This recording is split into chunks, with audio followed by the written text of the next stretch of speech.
요시야는 유다의 16번째 왕이자 하나님을 경외했던 마지막 왕이었습니다. 요시야 왕이 죽은 후에 다시는 요시야 왕 같은 왕이 오르지 못했습니다.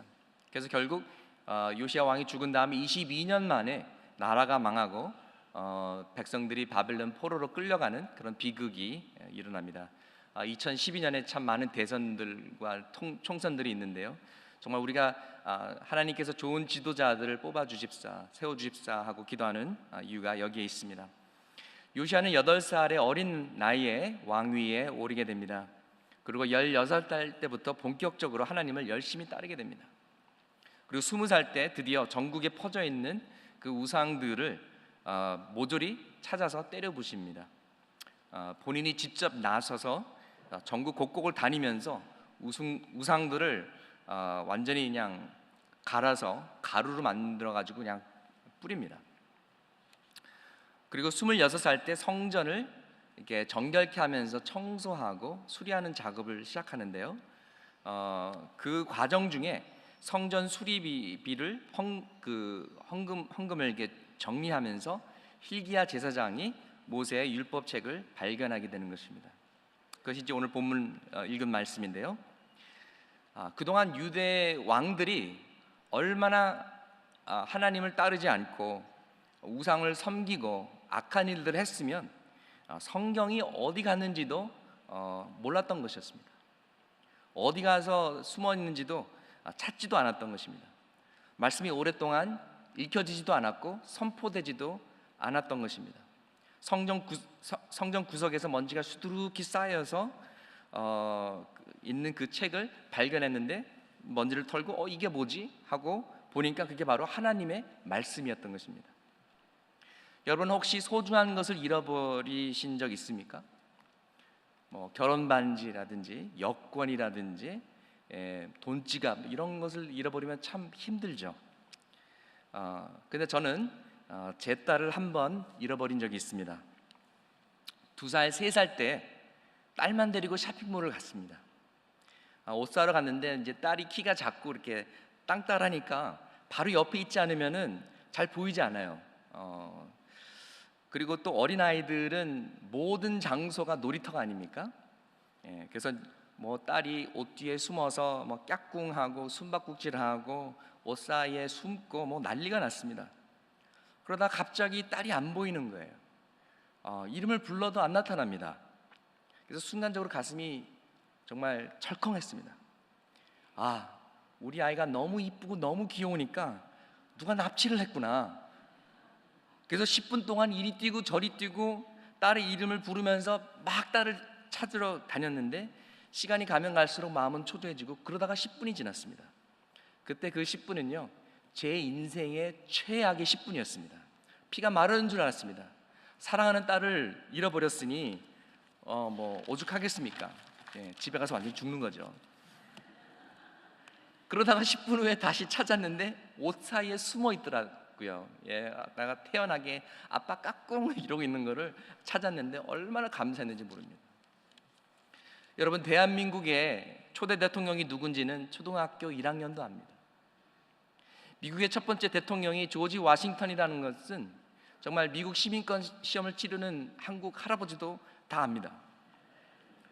그런데 이스라엘과 유다 민족은 나라를 창설해 주신 분을 잊어버린 것입니다. 애굽의 종살이에서 독립하게 만드시고 가나안 땅을 정복하게 해주시고 그 땅에 정착하며 또 사사들을 보내주시고 왕을 세워주신 진짜 왕은 하나님이신데 그 왕을, 이 하나님을 무시하고 산 것입니다. 그리고 말씀과 예배가 사라진 지 오래되어서 무엇을 잊어버렸고 무엇을 잃어버렸는지조차도 알지 못하게 된 것입니다. 찬송가 405장에 나오는 나 같은 죄인 살리신 Amazing Grace 찬송은 아마 기독교 찬송 중에서도 가장 잘 알려진 찬송일 것입니다.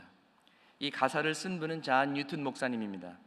18세기 영국에서 태어났고 원래는 아프리카 노예선의 선장이었습니다. 그러던 어느 날 그가 탔던 배가 심한 풍랑을 맞아서 가라앉게 되었습니다. 물이 새고 물이 차게 되었습니다. 그래서 한밤중에 잔 뉴튼 목사님이 소리를 지르면서 하나님께 부르짖고 기도를 했습니다. 살려달라고 기도를 했더니 기도가 끝난 다음에 그 운반하던 그 물건들이 막 쏟아져 가지고 그 구멍이 뚫렸던 그 자리를 메꾸면서 배가 다시 뜨게 되고 기적적으로 살게 됐습니다. 그래서 이 뉴튼 목사님이 하나님을 체험하고, 하나님께서 나의 기도를 들어주셨구나, 하나님께서 살아서 역사하셨구나. 그래서 그 배가 육지에 갈 때까지 이제 성경을 읽게 됩니다. 성경을 읽으면서 변화를 받게 됩니다. 그리고 평생 잊지 않고 이날을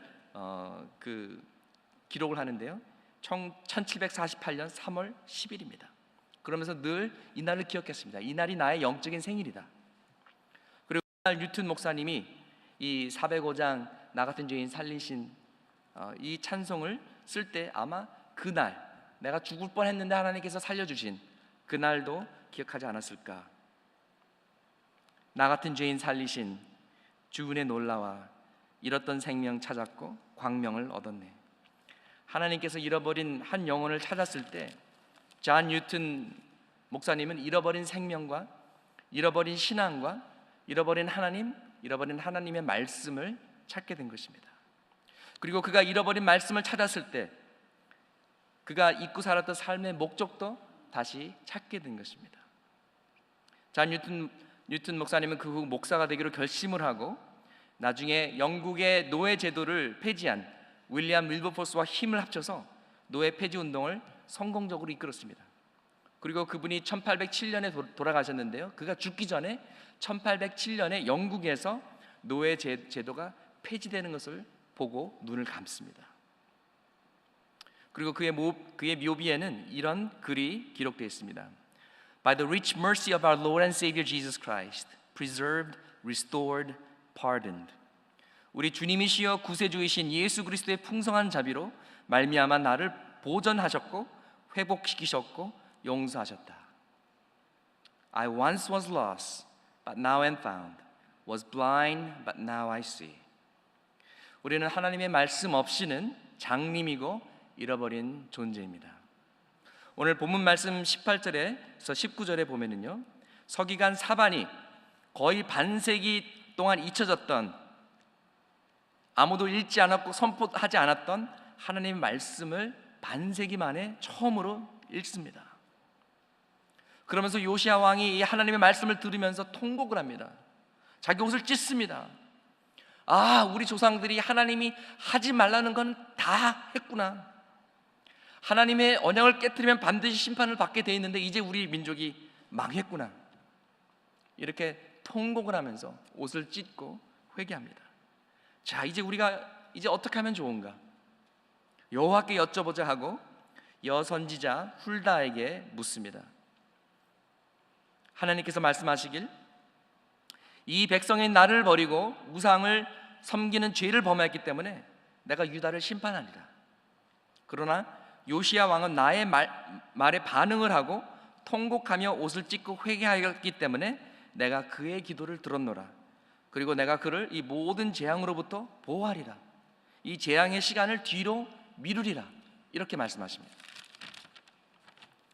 하나님의 말씀을 찾았기 때문에 하나님의 은혜를 찾게 된 것입니다. 하나님의 말씀이 회복되었기 때문에 신앙이 회복된 것입니다. 오늘날 우리의 소망은 하나님의 말씀임을 믿습니다. 하나님의 진리와 정의와 거룩하심이 이 땅에 올바르게 선포되었을 때 인본주의가 아닌 신본주의가 이 땅에 회복될 것입니다. 물질주의와 쾌락주의와 자기 중심의 삶에서 사람들이 돌아설 것입니다. 깨어진 가정들이 회복되고 무너진 영적인 질서들이 회복될 줄로 믿습니다. 그리고 우리가 아무리 법을 맞대서 싸워도 바꿀 수 없는 동성연애자들이 하나님의 은혜로 회개하는 역사가 일어날 줄 믿습니다. 이것이 하나님의 말씀의 능력입니다. 하나님의 말씀은 살았고 운동력이 있어 좌우의 날선 어떤 검보다도 예리하며 혼과 영과 및 관절과 골수를 찔러 쪼개기까지도 하며 또 마음의 생각과 뜻을 감찰하는 것이 성령의 검인 하나님의 말씀입니다. 요시야 왕은 유다와 예루살렘의 모든 지도자들과 제사장들, 레위 사람들, 그리고 남녀노소를 불구하고 모든 백성들을 다 모읍니다. 그리고 하나님의 말씀을 처음부터 끝까지 다 읽어서 듣게 합니다. 우리가 하나님의 말씀을 들어야 된다. 그것만이 사는 길이다. 그리고 하나님과 언약을 맺습니다. 역대하 34장 33절은 이렇게 기록하고 있습니다. 요시야가 사는 동안은 백성들이 여호와 하나님께 복종하고 떠나지 아니하였더라. 요시야 왕이 살아있을 때는 백성들이 우상을 섬기거나 신앙을 저버리지 않았던 것입니다. Amazing Grace는 존 뉴턴 목사님이 작사하셨지만 멜로디는 누가 작곡했는지 아무도 모릅니다. 그런데 이 멜로디는 펜타토닉 스케일, 5음 음계로 지어져 있습니다. 그러니까 피아노 건반 중에 검은색 건반 5개로만 멜로디가 지어졌습니다. 이 5음 음계는 동양이나 아프리카 같은 오래된 문화 속에서만 있습니다. 뭐 R이랑 같이. 근데 서양 음악은 도레미파솔라시도 7노트잖아요. 근데 한 역사가가 이 멜로디가 웨스트 아프리카 노예들이 슬플 때 불렀던 노래라고 주장하고 있습니다. 아마도 존 뉴턴 목사님이 노예선 선장 시절에 많이 듣던 멜로디가 아닌가 하고 추측하는 것이죠. 근데 웨스트 아프리카에서 프랑스 사람들에게 잡혀서 끌려간 또 다른 노예들이 있었습니다. 그리고 그 후예들이 오늘날의 IT 사람들입니다. 지난주에 베델 식구들 16명과 저와 함께 IT 단기 선교를 다녀왔습니다. 의료 선교로 다녀왔습니다. IT 지진 후 2년 3개월이 지났지만 아직도 3분의 1 정도밖에 회복되지 않았습니다. 길을 가는데 아직도 무너진 빌딩도 그대로 있고 아직 회복되지 않은 모습들을 많이 보았습니다. 근데 그 나라의 가장 큰 문제는 물 문제입니다. 우물을 파면 물이 나옵니다. 근데 우물을 팔 수 있는 그런 기술도 없고 뭐 도구도 없습니다. 그래서 그냥 사람들이 강이나 수로의 그런 정말 흙탕물, 꾸정물 이런 데서 거기서 목욕도 하고 볼일도 보고 식수로도 사용하고 그러다가 콜레라도 걸리고 그럽니다. 근데 저는 IT 땅에서 소망을 보고 왔습니다. 거기에서 사역하시는 김용재 선교사님께서 IT 현지인 사역자들을 키우고 계셨습니다. 그분이 물론 선교센터도 짓고 빌딩도 짓지만 정말 그분이 중점을 하시는 일이 사람을 세우는 일을 하고 계셨습니다. 거기에 이제 두 분이 계셨는데요. 사무엘이라는 목사님하고 로메인이라는 전도사님이었습니다. 이 두 형제인데요. 사무엘 목사님이 형이고 로메인 전도사님이 동생이었는데 로메인은 그 로마서라는 뜻입니다. 그래서 로마서 전도사예요. 근데 너무 성실하게 사역을 잘 감당하고 있는 것입니다. 그리고 또 놀라운 것은 이들이 유스그룹과 대학생 나이의 이 청년 리더들을 또 키우고 있었던 것입니다. 그들에게 말씀을 가르치고 정말 은혜 충만하게 찬양하고 기도하는 그런 모습을 보고 왔습니다. 떠나기 전 마지막 날 우리는 선교센터에서 약 2시간 정도 떨어진 시골에 가서 아동사역을 하고 왔습니다. 그곳은 사무엘 목사님과 로메인 전도사의 고향입니다. 옛날에 이분들의 아버지가 목사로 목회하던 지역이었습니다. 그곳에 교회를 세우셨고 학교를 세우셨고 병원 클리닉도 짓고 많은 동네 사람들에게 혜택을 주고 도와주던 그런 동네였습니다. 근데 깡패들이 시비를 걸기 시작했습니다. 왜 당신이 우리의 허락도 없이 이렇게 마음대로 사람을 도와주고 그러냐. 그러다가 결국 깡패들이 칼을 찔러서 사무엘 목사님의 아버님이 순교하셨습니다. 식구들이나 너무나 놀라고 너무나 충격받고 너무나 슬프고 또 두렵고 그래서 결국 그 동네를 떠났습니다. 교회도 학교도 병원도 땅도 다 동네 사람들에게 나눠주고 그냥 떠났습니다. 그리고는 15년이라는 세월이 지난 것이죠. 근데 그동안 하나님께서 사무엘 목사님과 또 이 로메인 전도사님의 상처를 하나님의 은혜로 치유해 주셨습니다. 그리고 어느 날 사무엘 목사님 마음에 내가 내 고향으로 돌아가서 그곳 사람들을 섬기고 거기서 사역을 다시 시작하겠다라는 그런 마음을 심어주셨습니다. 그래서 우리는 2시간 동안 정말 좁고 막 가는 길이 뭐 비포장도로라서 막 우당탕탕 막 떨리더라고요. 그래서 2시간 동안 그 길을 가서 또 그 교회를 찾아가서 그 교회 안에서 저희는 아동 사역을 했습니다. 그 교회가 바로 사무엘 목사님 아버님이 지으신 교회니까 사무엘 목사님 또 로메인 전도사님 얼마나 감회가 깊었겠습니까? 얼마나 가슴이 뭉클했겠습니까? 사무엘 목사님은 잃어버린 고향을 찾았습니다. 고향을 향한 사랑이 회복되었습니다. 주님이 주신 사명이 그의 두려움과 그의 상처를 극복하게 했습니다. 여러분, 이것이 복음의 능력입니다. 이것이 말씀의 능력입니다. 이것이 성령의 역사입니다. 우리 아버지를 죽인 동네에 가서 그들을 사랑하고 섬기게 된 것입니다. 하나님 아버지께서 우리에게 사랑하는 아들을 보내주셨습니다. 그런데 우리가 그 아들을 죽였습니다. 그러나 하나님은 자신의 아들을 죽인 우리를 아들로 딸로 삼아주셨습니다. 이것이 복음입니다. 우리가 이 복음을 제대로 이해하고 하나님의 사랑을 제대로 깨달으면 우리는 가만히 있을 수가 없습니다. 뭔가를 해야 합니다. 요시야 왕처럼 반응해야 됩니다. 잃어버린 것을 되찾아야 합니다.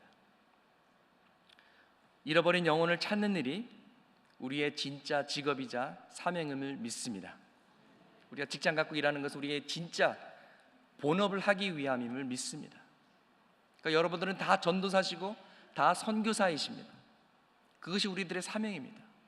하나님과 화해하게 하는 그 사역이 우리 모두의 사역인 것입니다. 전도의 열정과 선교의 열정이 있는 교회를 하나님께서 가장 기뻐하시는 줄 믿습니다. 평양은 한때 동양의 예루살렘이라고 불리었고 복음이 한국에 처음 들어간 곳이었습니다. 그러나 1907년 평양 대부흥회가 있었던 장대현 교회 그 자리에는 지금 김일성 동상이 그 자리를 밟고 있습니다.